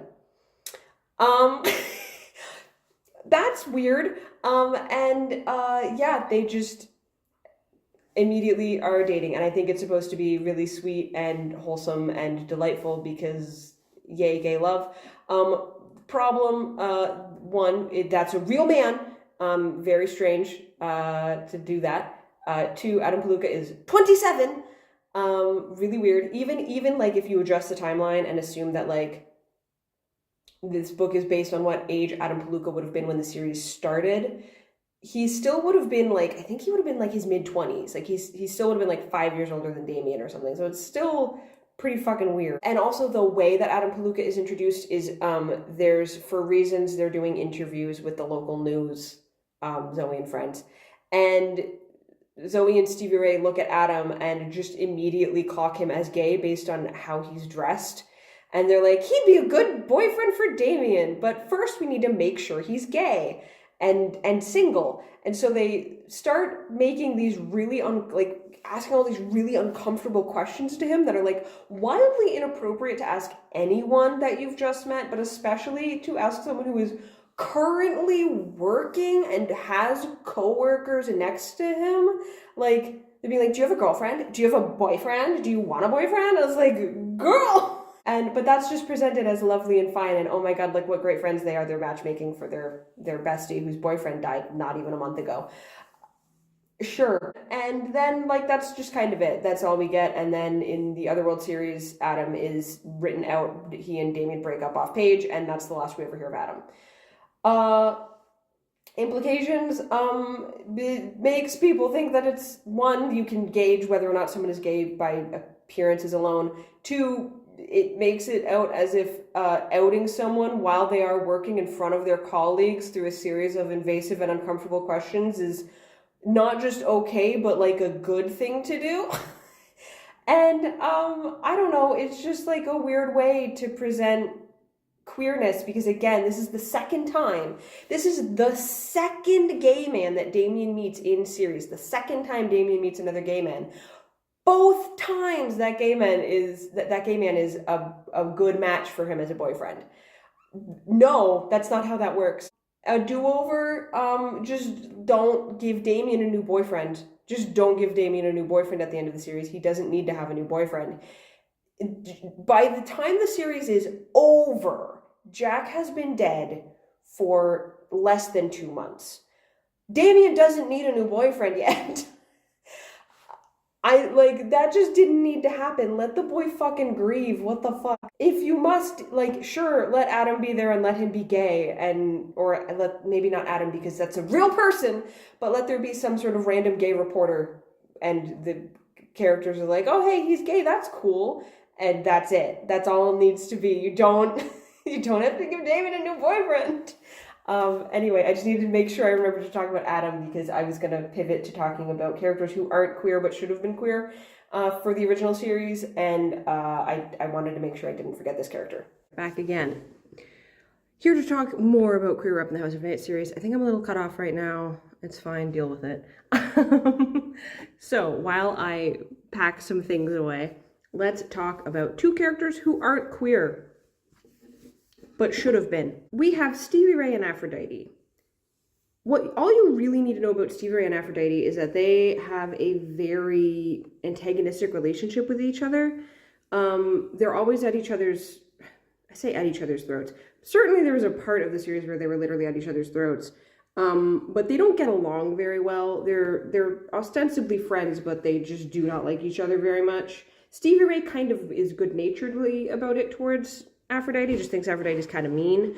Aphrodite is just really mean. And we can also talk about the classism, but let's not worry about that right now. The point is that the setup for this situation is that, first of all, look at this pretty butterfly that my friend Angie made for me. It looks so pretty when it hangs in the window. Anyway, that's not related. Stevie Ray and Aphrodite don't get along. And this is often played for laughs and also sometimes for genuine conflict. But what matters is that there's a part of the series where, for reasons, Stevie Ray gets shot through the chest with an arrow and is bleeding out, and they get the arrow removed, and they're like, oh my god, she has no blood, because somehow red vampires can live with no blood in their body. Unclear how that works. But she has no blood, she needs blood. The best source of blood for her right now is going to be human blood, direct, fresh human blood. Aphrodite, for reasons, at this point in the series, is a human. She's the only human we have available right now. Stevie Ray needs to feed from Aphrodite. And what happens is that they form something called an imprint. And in this series, an imprint is a powerful, magical, kind of psychic bond between a vampire and someone they have fed from. Usually a human or a fledgling. I think it can be vampire to vampire as well. I'm not sure. I don't remember super clearly. Stevie Ray feeds from Aphrodite and imprints on Aphrodite. And the thing with imprints is that while there's a sexual component to feeding. Feeding is sexually pleasurable for both people involved. Imprinting is not necessarily an indication of a sexual relationship between the two people feeding. And basically the series has a sort of hand wave of like, oh, we don't super know what causes imprints, so they can seem kind of random. And then that's how the author gets around, like, you know, certain characters imprinting and others not, and why did that happen, blah, blah, blah, blah. Stevie Ray and Aphrodite are an example of two characters imprinting where not only do they not have a sexual relationship, not only do they not have a romantic relationship, but they don't even really, like, get along very well. They're not even, like, particularly close friends. But they imprint nonetheless. And that on the surface is fine. Having two people imprint in a non-sexual manner is fine. The problem is that the text goes to such great lengths to emphasize the fact that neither of them is queer, neither of them is a lesbian, they're not gay, they don't like women, there's nothing about this imprint that is queer. And they're both like really uncomfortable and upset about the implication that people would like that people would assume they're queer because of this imprint. And that's a choice. It's one thing if it's just a comment once where they're like, okay, no homo though. Like that's fucking sure, whatever. But it comes up like repeatedly, including like there's a point in the series, like the imprint only lasts for a couple books. And so there's a point much later in the series where the imprint gets brought up offhand. And like Aphrodite goes to great lengths emphasizing that she's not gay, that she's not attracted to Stevie Ray. And it's like, do we need to spend so much energy emphasizing this? The other issue is the way other characters respond to the imprint.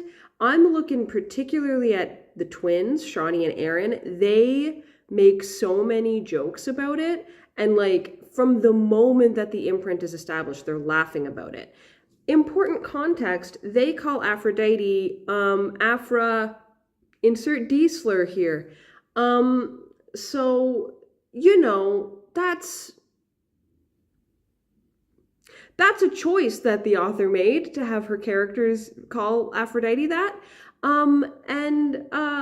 That in context with all of the like no homo around the imprint and everyone laughing about the imprint and everyone being really like scandalized by the idea of two women imprinting with each other makes for a really like not just uncomfortable but like stigmatizing presentation of two women having an intense bond with each other. And I think that's particularly notable because like I think this is until the second series, the spin-off series, I think this is the only time we see two women imprint with each other. So, and like the additional context is that like there's a point where Stevie Ray, for reasons, forms an imprint with a creature called a ravenmocker, which is basically a giant bird with the arms and legs of a man. At least in this series, in actual Cherokee lore, ravenmockers are completely different, and we can have a conversation about that elsewhere. But so Stevie Ray is imprinted with like a very much not humanoid creature. This is fully monster fucker territory.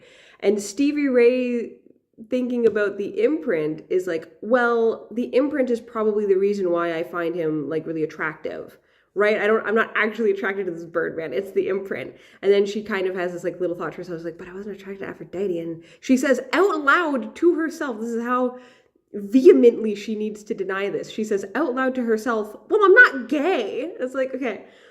The idea of being attracted to a Birdman because of the imprint is like, she can wave that away of like, it's just the imprint, that's why I'm attracted to this person. But the idea that she wasn't attracted to Aphrodite because of the imprint is like, she has to so aggressively deny. There's no one she's not having a conversation with anyone. She's talking to herself. And she has to vehemently deny to herself that she's not gay. And that's why she wasn't attracted to Aphrodite. Girl!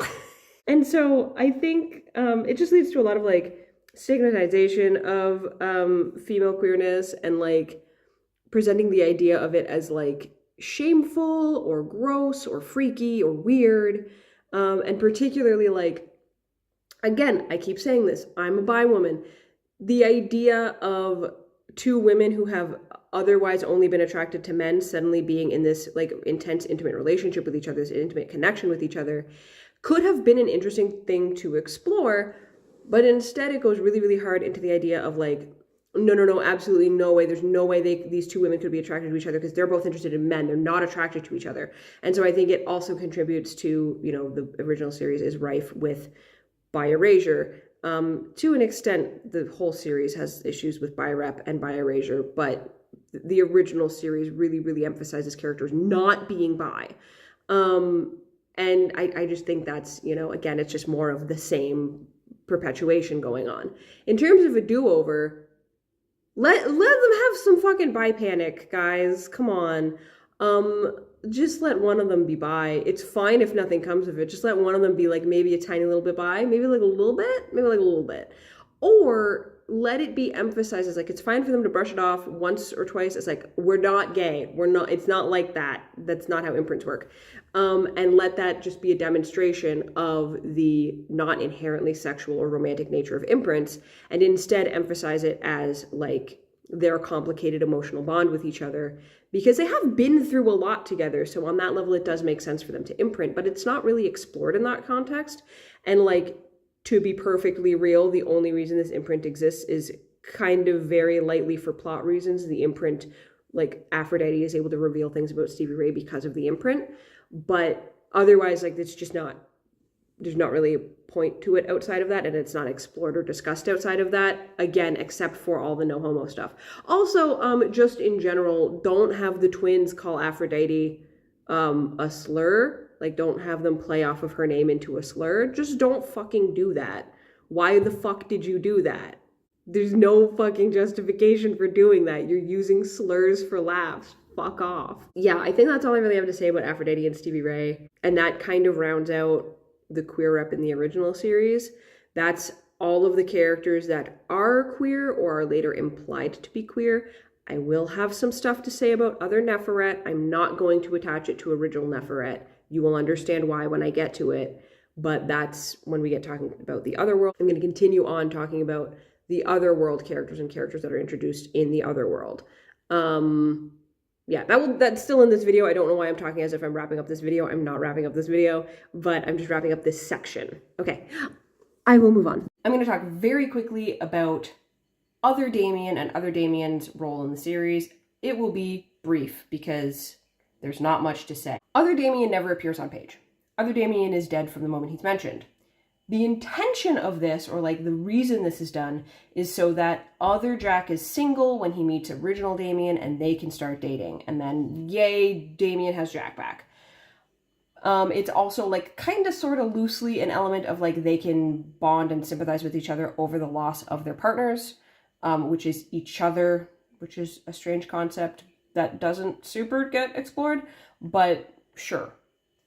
What actually happens though is Other Damien is brought up like once maybe, and it's literally just a conversation where Other Jack is like, my Damien was depressed and he killed himself because he didn't love me enough to survive. We will have conversations about how this series handles mental illness later. For now, fuck you. That's not how suicide works. That's just not how fucking suicide works. If a person kills themselves, it's not because they didn't love anyone enough to live. It's because of, like, to unpack what causes people to commit suicide is an entire field of study. Like, there are people who dedicate their lives to understanding this. My native studies professor was doing research and writing on this topic. The TLDR is when you look at groups that have high rates of suicide, like queer people, probably it is not a fault of the individual, it is a fault of their circumstances. The specific example my professor gave is during the Holocaust, no one looked at the Jewish suicide rate, which was extremely high compared to the rest of the population. No one looked at the Jewish suicide rate and went, gosh, I wonder why Jewish people are committing suicide. It must be some sort of individual problem with each Jewish person that's making them commit suicide. They must not love anyone enough to survive. No, people in oppressed communities commit suicide at higher rates because they're fucking oppressed. Damien has depression because of homophobia. That's established. So to write in that Damien didn't love Jack enough to live is completely fucked. It is both ableist, it is trivializing mental illness, it is stigmatizing suicide, it is blaming someone for their fucking suicide, and arguably, it's kind of fucking homophobic because, again, Damien is depressed because of homophobic abuse. So, like, no matter what way you look at that statement, it is completely fucked, and it made me so fucking angry the first time I read it. It obviously still makes me incredibly fucking angry. Full context, I've had multiple relatives commit suicide. So this is a very personal topic to me. It makes me really fucking angry when people blame individuals for committing suicide. That's not how suicide fucking works. So that's our representation for Other Damien, is he's dead to serve another queer couple. We buried our gays with Original Jack. People were upset. To make up for killing Original Jack, we have to make Other Jack available to Original Damien to date. But Other Jack is going to have an Other Damien, so in order for Other Jack to be available to date for Original Damien, Other Damien has to be gone. So we kill Other Damien. Not only do we bury our gays to make up for the fact that we buried our gays in the original series, we then blame that gay person for their own death. None of this is necessary. None of this needed to happen. All that the author needed to do, here's what the do-over is, Other Damien wasn't marked. Other Jack just never met Other Damien. Or if you super have to bury your gays, you can't get around it. There's no way you can have this plot point happen, you can get these characters together if you don't bury another gay. Let him reject the change. That's a thing that happens a lot. Just let him fucking reject the change. Okay, cool, he's gone. Or here's another option that doesn't involve killing anyone. Other Damien saw Other Jack get marked as red, because I'm pretty sure, yeah, Other Jack is red. And so I'm turned into this feral fledgling who just hungers for blood all the time, is completely incoherent, and went, I don't want to date that, and moved on, and basically treated Other Jack as if he had died, and moved on and found another boyfriend. Okay, cool. Do you see how none of these scenarios result in a gay person committing suicide and being blamed for their suicide? Do you see how that's maybe a better option? Crazy. This is several months later. I'm watching back through my video. I'm not done editing it yet, so maybe this won't make it in. But I think I forgot to talk about Other Aaron, which is wild because Other Aaron is such a huge thing to talk about. I just finished the section where I talked about Shaylin and Nicole, and I said I was going to talk about Other Aaron in terms of like bi-rep, and I don't think I did. So I'm going to do that right now. Other Aaron is a huge thing to talk about, and I just can't believe I forgot to do that. This is what happens when you record things piecemeal while trying to prepare to move. Anyway, so Other Aaron is the Otherworld counterpart to Aaron Bates. She appears in exactly 2 scenes. She is canonically queer. We know this in text based on a comment from Aphrodite where, to give some very brief context, Other Aphrodite and Other Kevin are walking through campus, and Other Shawnee and Other Aaron make some catty comments about it, implying Other Aphrodite and Other Kevin are together. From this point forward, I'm going to stop saying other because it's annoying. Aphrodite makes a comment to the effect of, you guys are catty bitches. You know, how dare you talk to me so disrespectfully? I should have you put on feeder duty, which is in the other world, there are feral red fledglings. And to be put on feeding duty for feral red fledglings is essentially to be sent to be assaulted and murdered. Aphrodite then follows up these statements by being like, you know, do the world a favor and come out as big old lesbians already. And the way Aaron reacts indicates that she, you know, has feelings for Shawnee or has a crush on Shawnee or whatever.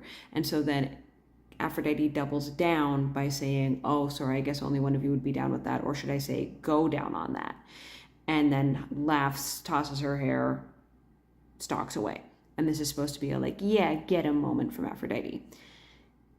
So we'll get to that. I'm going to talk about the other scene that Aaron is in. The only other scene that other Aaron appears in, this first one was in Lost, the second one is in Forgotten, and the basic context is that there's a bunch of fledglings and vampires who are drinking at one of the dorms, and other Aaron is all over other Dallas and being gross and whatever, well, gross. And she's excited to like do a wet t-shirt contest and stuff. And in Kevin's narration, he's like, ugh, I'm supposed to be attracted to that? Gross, even though she has great boobs or something like that. And that's it. That's all of other Aaron's presence. There is a comment made about her after the fact in Found, the last book of the series, where Shawnee basically waves it away and is like, Aaron isn't actually that bad. She just thinks she has to uphold this persona to make people like her, but she's actually really smart and nice. And that's it. That's as much as we get towards, like, I guess that's supposed to be like her redemption or whatever, but that's all we get. Let's unpack that now. So the idea put forward is, one, it is funny and okay to out a queer woman, make sexually explicit, shaming comments about her being queer, and specifically note that this is in context of a conversation where Aphrodite has already threatened to have Shawnee and Aaron put on feeder duty, which is essentially sentencing them to gang rape. So that's apparently an okay way to speak to a bi woman. And other Aaron is canonically bi. PCcast confirmed it on, I think, Twitter back in the day. But like a fan had made some comment about Aaron's bisexuality, and the author responded confirming this. So other Aaron is indeed bi, which means that the original Aaron is retroactively also bi.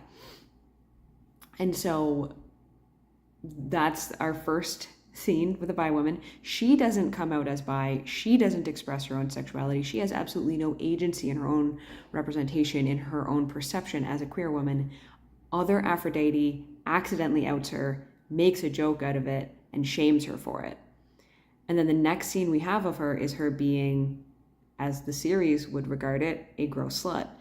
And we're supposed to think she's undesirable and awful for that. Again, bear in mind, this is the only canonically bi character who appears on page and has her sexuality confirmed on page. And the only things we have of her is her being threatened with rape, her being outed and shamed, and her being judged and ridiculed for how she expresses her sexuality. And that's all we get. And then the thing that's supposed to redeem her is, but she isn't actually like that inside. If she was actually being herself, she wouldn't be such a slut. And so therefore she's a good person and she's okay. Which is just like that's not that's not the win you think it is. That's incredibly harmful. And again, I talked about this in the section on Shaylin and Nicole. But the idea of bisexuality, specifically by women, being extremely promiscuous, party girls, they sleep around, they're, all of these stereotypes. It's not that you can never represent bi women that way, but when that's the only perspective, the only representation you have on female bisexuality, that is very harmful, not only because of how it contributes to rape culture and the high rates of rape against bi women, but also because it makes it harder for young bi women and even older bi women to come to terms with their sexuality and accept their sexuality and overcome the shame and stigma attached to it. Again, I didn't figure out I was bi until I was in third year of university, or at least I didn't attach that word to myself. I didn't feel comfortable using that word because of the lack of diverse representation of bisexuality at the time. I think that's particularly notable in the case of this series because it is marketed towards teens. So if a 14-year-old bi girl is reading this and she's trying to figure out why she has a crush on her, female classmates, but also likes boys, this isn't going to do her any favors. This is actually going to be very harmful, and it's going to make her very hard for her to accept and understand what she's experiencing and what she's feeling.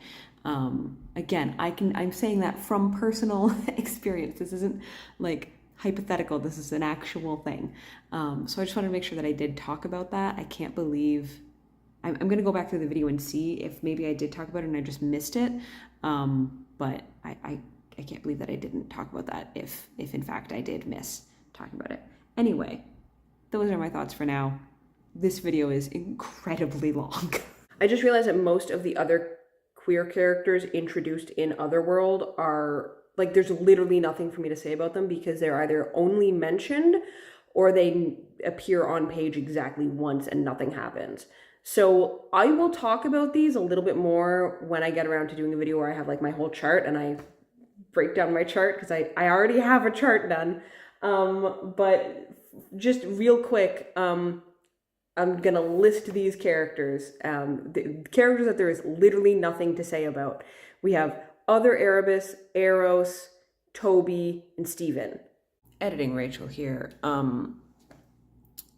forgot to talk about Other Jack. I don't know how I managed that, but I forgot to talk about Other Jack. Actually, I do know how I managed that. There's basically nothing to say about him. Despite being ostensibly an extremely important character in Loved, where like he is part of Aphrodite's vision about the portal that opens to the other world and all the zombie red vampire creatures that come through, and there's, you know, Damien's whole subplot with him and all this stuff. Ostensibly he's supposed to be really important and this is supposed to be a very dramatic return. But I can sum up everything that happened with this character through all 4 books of the Otherworld series. Other Jack appears, he comes through the portal. He is feral and bloodthirsty and kind of evil, but not actually. And then Aphrodite has her redemption arc, which cures Other Jack. And then Other Jack is just Damien's boyfriend, and he is a bit character with an entirely inconsequential background subplot relating to redecorating the Depot restaurant, which never actually has a conclusion. I don't think we ever see the finished restaurant. It's just talked about. And that's all Jack does. That's it. That's the entirety of Other Jack's role. So he's just there because the author wanted to retcon killing original Jack, and he's just there to be an accessory to Damien, who is already himself an accessory to Zoe, essentially. And he's just another gay stereotype. So that's the entirety of his character. These are all characters who either appear once. I think Eros is... Well, Erebus technically appears for a few chapters, but like there's just not really a lot to say there. And then there's Eros, and then Steven and Toby. The next character that I do have something to say about, and this relates to the character of Steven, is a warrior named Odin is introduced in the Otherworld series. I'm going to tell you everything that happens with this character, okay? Original Neferet is out doing shit. I can't remember the specifics of what she's doing, but she sees a warrior, and she's like, I know that warrior. He was a former lover of mine. She captures him. He manages to say 4 words. That's all he gets to say. She captures him and then brings him to a place for a ritual, kills him, and uses his like blood and bones and shit and whatever for a ritual. That's his whole character. That's it. We find out like after his death that he was queer. He seemingly was bi because he had a mate named Steven, and Steven is grieving. This is just mentioned. That's it. That's all that is ever said about Odin. That's all we ever see of him. That's all that's ever said of him. He's just this random warrior that used to be Neferet's lover. She kills him in ritual sacrifice. He gets to say all of 4 words in the entire book. And after he dies, there's like a comment about his grieving partner. And then that's it. He's never mentioned again. He has the largest contribution of any queer character in the Otherworld series to the plot. Damien and Other Jack are like, technically you could argue Other Jack has plot contributions, but it's a lot more circumstantial. Certainly he's the only queer character in Found who has any contribution to the plot, and arguably has the most contribution of any queer character for the Otherworld series. And he does it by dying. Does that sound familiar?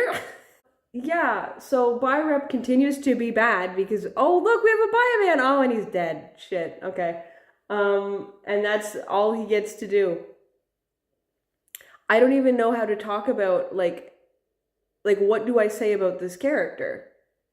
There's nothing to this character. This is a case where if the rest of the queer rep was better, I wouldn't be bothered by this character death, because it's like, okay, we needed like a random ritual sacrifice, and like, sure, why not? I guess he happens to be bi. Whatever. But like, because the queer rep elsewhere in the series is so poor, it's just like, oh, good, more bury your gays. We didn't have enough bury your gays. We had to bury a fourth gay. We had to find a fourth gay person to bury. And so, lo and behold, here's a dead one. Like, that's literally all I can say about him. There's no do-over to talk about because there is no character. He says 4 words and dies. What I will talk about now is characters who maybe would be interpreted as queer, but are not. And then I also want to talk about characters who should have been queer, but are not. So other Neferet and other Lynette have a very close bond. I'm not going to get into all the specifics. It doesn't matter. What matters is that they ostensibly bond over their trauma, their dislike of men, their desire for a better, safer world for women. They also bond over really shallow things like their love of wine. That's actually, in fact, what most of their conversations are about, is about stuff like wine and clothing, but sure. So they're supposed to have this really deep, close bond. And in the last book, other Neferet ends up imprinting with other Lynette. And there's humans with them for reasons. Again, I'm not going to get into all of it. And one of the humans sees other Neferet feeding on other Lynette and is like, oh, I didn't know you guys were gay. Well, that's fine. I don't judge. More men for me. Which is like maybe kind of a dumb comment to make, but it's ultimately harmless. Other Neferet respond by being angry to the point of near violence. I don't know what about that comment would make someone angry to the point of near violence. The only thing I can think of is the implication that they're gay. Notably, other Neferet and Lynette repeatedly, constantly, insistently call each other sisters. They're sisters of the soul. They are the bestest best friends to ever be. They are sisters. So I'm pretty sure they're not supposed to be queer, or if they are, it is handled in a really weird no homo way. The only other reason I would see other Neferet as maybe possibly kind of sort of being implied as queer is there's a blink and you'll miss it comment about how when she is requesting humans to feed from, sometimes she requests women. But as we've already established, things like feeding and imprinting, while they can be sexual, are not inherently sexual. So I don't think that counts. Or if the author was trying to have that be how she indicates other Neferet as queer, she failed because she forgot her own canon. So the reason why I don't talk about original Neferet as queer is because there's no confirmation of other Neferet as queer, and what implications are there feel like they're being very, like every time it feels like you can interpret her relationship with Lynette as queer, she and Lynette go to great lengths to emphasize that they are sisters and they're best friends. And they're never, ever, ever is there any language between them or around them indicating them as lovers. So yeah, I would say not queer. I'm kind of going off format for how I'm talking about these things because I don't really know what else to say. I don't think there's a need for a do-over in this case. I think it's fine that they're not queer. I just wish that Neferet hadn't gotten violently angry at the implication that she was queer. But otherwise, I just don't really care. It doesn't bother me. The other thing to talk about is the characters that should have been queer. I guess that's part of the reason why it's hard to talk about a do-over and stuff, is because I don't know if these were intended, so I don't know how to talk about them as a do-over. But other Kevin and other Stark. So other Kevin is the chosen one in his world. Other Zoe died, and so other Kevin is now the chosen one. Other Stark was on Neferet's side. He was a bad guy, yada, yada, yada. He turns to the good side. And like when he's persuaded to turn to good and turn against Neferet, it's by the original Zoe.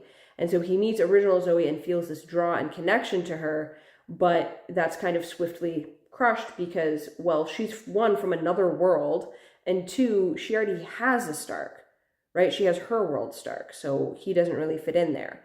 And he has this kind of weird sense of grief because he feels like he missed an opportunity because the Zoe he did get to meet is taken, like he can't be with her, and the Zoe that could have been his is dead. Like other Zoe is dead. The other thing with other Kevin, jumping back really quick, is he did have a relationship with other Aphrodite, but then other Aphrodite died through magical sacrifice for reasons that don't make a whole lot of sense.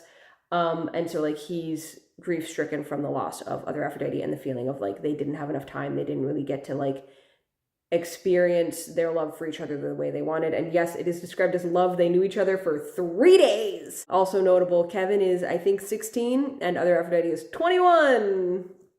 So that's fun.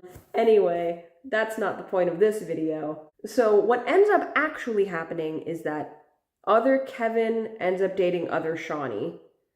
Like that's, as I mentioned before, the whole thing with Shaylin being written out and Shawnee also being written out is to make room for other Shawnee and Casey to show up in the series. And the reason other Shawnee needs to show up is so that she can be other Kevin's girlfriend. That's why she's brought in. And then Casey is introduced and becomes other Stark's girlfriend. And that's why she's introduced. That's her role in the story. And I'm sitting here like, not only do I not care about either of these couples, because particularly the women in the couples are like barely established and like they just don't have any chemistry. Like I don't care. But also like the more I think about it, the more I'm like, why not have other Kevin and other Stark be together? Because they already have scenes together where you could have very easily, just with a slight pivot, made it romantic. Some things to note, right, is like other Kevin and other Stark both have this sense of like lost love or missed love, where this is grief that they're carrying with them when they start talking to each other, when they start interacting. They both have a lot of guilt about serving Neferet and the things that they did for the Red Army, or in Stark's case, the Blue Army, and like what they did under Neferet's rule. They both have a lot of guilt and grief about that. And they just in general, like they have things that they could have bonded over and really, really like felt for each other about. And there's this whole thing where they're trying to get to Zoe's mirror world. And to do that, they do this whole blood ritual thing. I'm not going to unpack it. It doesn't make any sense. It's an example of how the series breaks its own world building constantly. But they say that it's on the Isle of Skye with the, how do you pronounce his name? Sharis and Skyach, I think. And it's like this bloodletting ritual where like other Stark has to get all cut up and bloodlet, and Kevin has to use spirit because he has affinity for all 5 elements, just like Zoe. And so he has to use spirit to get through the other world. And then it's like, let love guide you and all this stuff. And what they mean, like actually in the text, is other Kevin is going to find other Aphrodite, and other Aphrodite is going to lead them over the bridge between worlds. And then they can get to the original, like the world of the original series.